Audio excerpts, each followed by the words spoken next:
Brought to you by Agilus Diagnostics.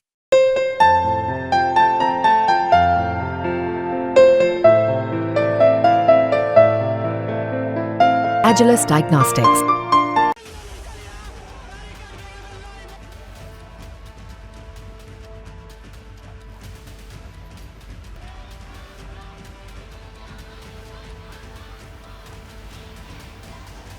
पश्चिम बंगाल के CM Mamata Banerjee हो या उनकी पार्टी की महिला नेता, देश या विदेश से जुड़े हर मसले पर आवाज बुलंद करती रही हैं। लेकिन 8 अगस्त को राज्य की राजधानी कोलकाता में हुए बेभत्स कांड पर उन्होंने ऐसा रुख अपनाया कि हर कोई हैरान रह गया। क्या कुछ रुख है और ममता बनर्जी क्या कुछ प्लान कर रही हैं, इसको लेकर आपको इस वीडियो में बताएंगे। लेकिन उससे पहले आपको एक खास जानकारी देते हैं। सबसे पहले आपको यह बता दें कि ममता बनर्जी कोलकाता के आरजी कर मेडिकल कॉलेज में एक मासूम डॉक्टर के साथ दरिंदगी को लेकर जब इंसानियत शर्मसार हुई, उसके बाद उन्होंने अल्टीमेटम दे दिया है सीबीआई और वहां प्रशासन। सीबीआई को खास करके उन्होंने कहा है कि 7 दिन के अंदर जो भी इसमें दोषी है उस फांसी पर लटका दिया जाए। लेकिन ममता बनर्जी बयान देने में काफी देर कर दी। इस बीच में आज उन्होंने पैदल मार्च भी निकाला, शांति मार्च भी निकाला डॉक्टरों के समर्थन में। और इसी बीच में प्रियंका गांधी ने एक ट्वीट किया। प्रियंका गांधी ट्विटर पर लिखती हैं कि कोलकाता, बिहार, उत्तराखंड और यूपी में महिलाओं के साथ हुई क्रूरता ने पूरे देश को झकझोर कर रख दिया।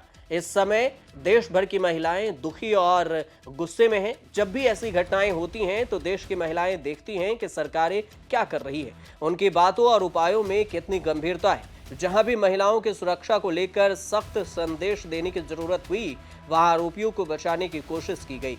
महिलाओं पर जघन्य अत्याचार के मामलों में बार बार नरमी बरतना, आरोपी को राजनीतिक संरक्षण देना और सजा याफ्ता कैदियों को जमानत, पैरोल देने जैसे हरकतें महिलाओं को हतोत्साहित करती है। इससे देश की महिलाओं में क्या संदेश जाता है? जब सरकारी आंकड़े में हर दिन 86 रेप हो रहे हैं तो महिला सुरक्षा की आशा किससे करें? ये प्रियंका गांधी ने सोशल मीडिया पर लिखा है। अब आपको ये बता दें कि जो डॉक्टर के साथ जो घटना घटित हुई, उस अस्पताल के ही सेमिनार हॉल में ही रेप हुआ और बेरहमी से उसकी हत्या कर दी गई। एक तरफ जहां इस दरिंदगी के खिलाफ साथी डॉक्टर इलाज छोड़कर सड़क पर उतर आए हैं, विरोध प्रदर्शन शुरू कर रहे हैं, इंसाफ की मांग कर रहे हैं, वहीं मसले पर बोलने वाली सूबे के सीएम ने कोलकाता में डॉक्टर से रेप और मर्डर केस में चुप्पी साधने ही अच्छा समझी। सीएम ममता बनर्जी की यह चुप्पी जब अखरने लगी तो जनता और दूसरी पार्टियों की तरफ से सफाई की मांग होने लगी। खुद कांग्रेस नेता सुप्रिया सुलेह ने एक पोस्ट पर ममता से दखल देने और पीड़िता को न्याय दिलाने की गुहार लगाई। ये प्रदर्शन पूरे देश में फैल गया और मेडिकल व्यवस्था पर असर भी होने लगा और इस पर सवाल भी उठने लगे। जब टीएमसी मुखिया और सीएम ममता बनर्जी इस बेभत्स कांड में चौतरफा घिर गईं तो उनके तरफ से पहला रिएक्शन सामने आया। उन्होंने जल्द से जल्द इसकी जांच करने की बात कही और तब तक 3 से 4 दिन बाद ममता बनर्जी नींद से जागी। इसके बाद आए बयान में उन्होंने सीबीआई से मामले की जांच और रविवार तक आरोपी को फांसी दिलाने की बात कही। लेकिन सीबीआई का जिक्र होते ही अचानक प्रदर्शन उग्र हो गया, जिसके बाद ममता फिर से सामने आई और उन्होंने मामले को पूरी तरह से टीएमसी बनाम बीजेपी कर दिया।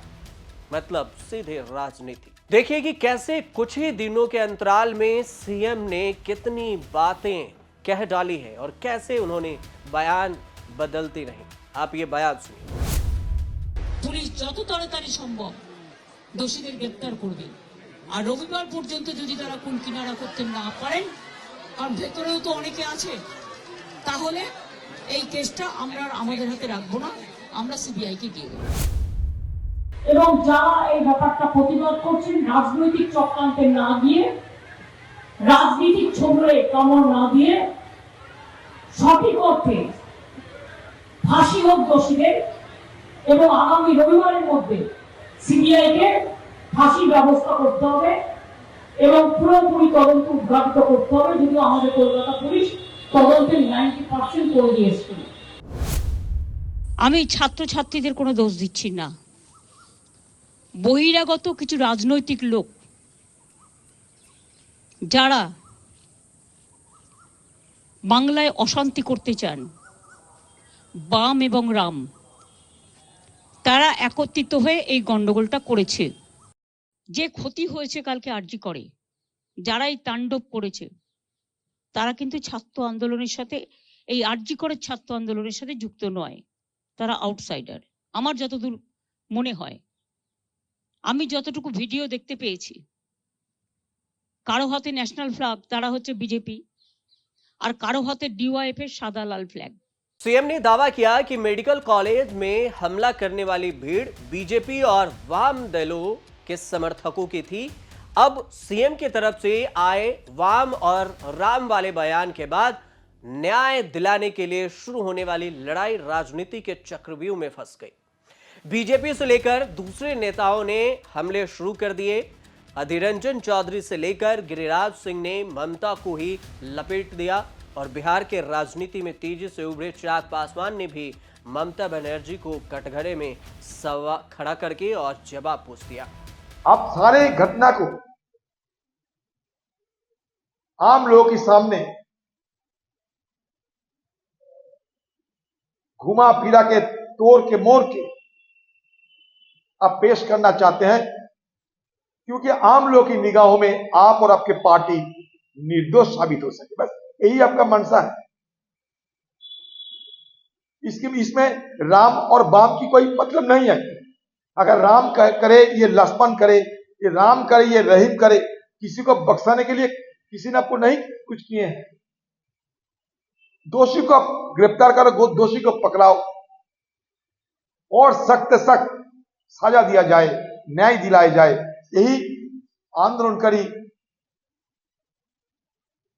हमारे बंगाल के नारियों की यही से गुहार है।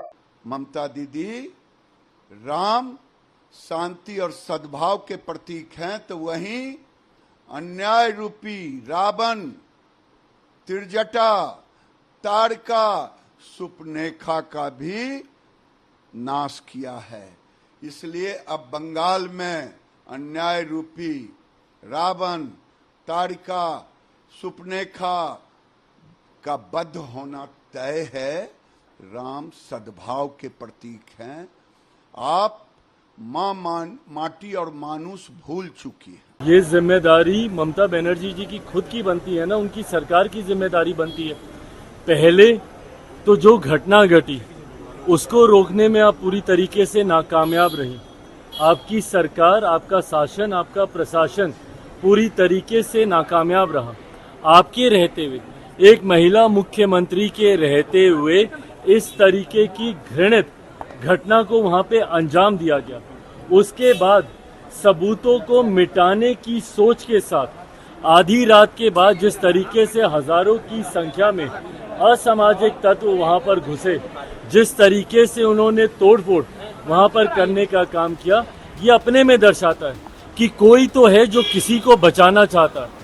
वहीं विधानसभा के अंदर शुभेंदु अधिकारी ने आरोप लगाया कि भीड़ में शामिल लोग तृणमूल कांग्रेस के गुंडे थे। यहां सिर्फ बयानबाजी ही नहीं, मामले पर टीएमसी के नेताओं का रवैया भी हैरान कर रहा है। लोकसभा में टीएमसी के 29 सांसद हैं, जिनमें से महुआ मोइत्रा, काकोली घोष और डोला सेन समेत 11 सांसद महिलाएं हैं। ये वो नेता हैं जो मुखर वक्ता के तौर पर पहचाने जाते हैं। एक तरफ जहां महुआ मोइत्रा ने हिंडनबर्ग की रिपोर्ट पर घंटे भर के अंदर ही सोशल मीडिया प्लेटफॉर्म पर मोदी सरकार को घेरा था, वहीं डॉक्टर से रेप और मर्डर केस पर उनका पहला रिएक्शन 5 दिन बाद सामने आया। महुआ की तरफ से कम एक ट्वीट तो आया। टीएमसी के दूसरे नेताओं ने तो अब तक इस वारदात का कोई जिक्र तक नहीं किया। ऐसे में अब सवाल उठ रहा है कि क्या ममता बनर्जी इस चुप्पी पर उठ रहे सवालों की भरपाई कर रही हैं? क्या ममता रेप की इस घटना का राजनीतिकरण कर रही हैं? सवाल यह भी है कि आखिर शर्मसार कर देने वाली ये घटना ममता के राजनीतिक करियर के लिए कितना खतरनाक साबित हो सकता है, क्योंकि हमेशा सीबीआई ईडी के खिलाफ मोर्चा खोलने वाली ममता को इस बार सीबीआई का ही सहारा लेना पड़ा। और इतना ही नहीं, ये पहली बार है जब ममता ने सार्वजनिक रूप से पुलिस की कमियों को स्वीकारा है और उन्होंने कहा है कि प्रशासन की कमी थी। अब देखना यह होगा कि इस मामले में अपनी जान गंवा चुकी पीड़िता को न्याय मिलता है या फिर ये मामला राजनीति की भेंट चढ़ जाएगा। ये काफी ही गंभीर मामला है और इस पर सीएम समेत शासन प्रशासन सभी पर सवाल उठ रहे हैं।